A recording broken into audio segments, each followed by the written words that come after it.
امام جمعہ کے دن جب خطبہ دیتا ہے تو سب لوگ ہاتھ باندھ لیتے ہیں، اور جب امام سانس لے کر دوبارہ خطبہ دیتا ہے تو لوگ ہاتھ رانوں پر رکھ لیتے ہیں۔ یہ بدعت ہے جی، لوگوں کی ایجاد کردہ، یہ کسی کے نزدیک بھی نہیں ہے، ایون حنفیوں کا بھی یہ موقف نہیں کہ آپ نے یہ کرنا ہے۔ وہ شاید کسی کے دماغ میں یہ بات آ گئی ہے کہ جمعے کے دن چونکہ 2 فرض ہوتے ہیں اور ظہر کے ہوتے ہیں 4 فرض، تو وہ 2 فرض کے ایکویلنٹ 2 خطبے ہیں، تو شاید اسے پھر نماز بنانے کی وہ کوشش کرتے ہیں۔ تو یہ خود سے انہوں نے کیا ہے۔ خطبے کی ریکوائرمنٹ یہ ہے کہ آپ نے متوجہ ہونا ہے خطیب کی طرف، اور وہ تو بخاری میں یہاں تک آیا کہ جو شخص کسی کو خاموش کروانے کے لیے بھی بولتا ہے نا، وہ بھی مجرم ہے۔ اگر گفتگو بھی کرنی ہے تو اشارے سے کرنی ہے، صرف خطیب بول سکتا ہے۔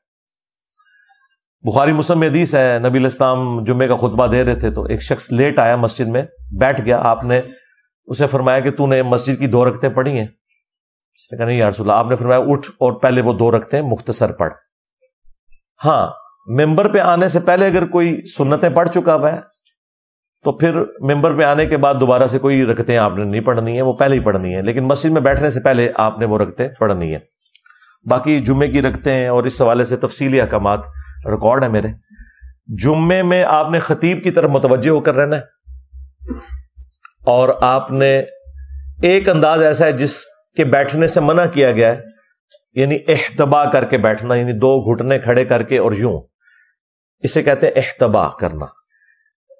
جمعے کے خطبے کو سنتے ہوئے اس طرح بیٹھنے سے منع کیا گیا ہے، کیونکہ اس طرح نیند کا غلبہ ہوتا ہے، انسان کی توجہ بھی پھر بڑھ جاتی ہے۔ ویسے ایسے بیٹھنا سنت ہے، بخاری میں ہے، عبداللہ بن عمر کہتے ہیں کہ میں نے کعبے کے سین میں نبی صلی اللہ علیہ وآلہ وسلم کو فجر سے لے کے اشراق تک اسی طریقے سے بیٹھے ہوئے دیکھا ہے۔ یہ بیٹھنا اس طرح سنت ہے، لیکن خطبے میں خطبہ سننے والا ایسے نہیں بیٹھے گا، بلکہ وہ خطیب کی طرف رخ کر کے بیٹھے گا۔